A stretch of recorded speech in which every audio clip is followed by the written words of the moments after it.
Okay, let's change the subject. You frequently said that India has a very complicated relationship with your neighboring China. Many people around the world are quite concerned that China might, in the near future, intervene militarily in Taiwan. Do you share this concern? I think there's a larger concern which is based on our experiences. The concern is that we had agreements with China not to mass forces in our border areas. And they have not observed those agreements, which is why we have the currently tense situation that we do.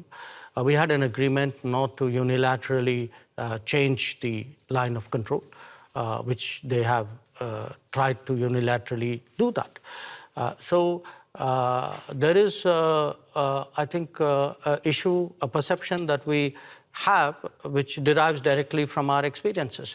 Now, where else the status quo may change or not change, I would hesitate as a foreign minister to predict publicly. I may have my own views and assessments. But I certainly can share my experience, and my experience is that written agreements were not observed, that we have seen levels of military pressure which in our view has no justification. China would say the opposite. They would say that India had not obeyed different agreements.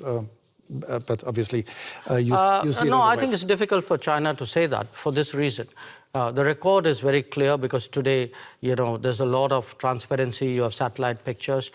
If you see who moved the forces to the border areas first, I think the record is very clear. So it's very difficult for China to say what you suggested they could. India will probably overtake China as the world's most populous country.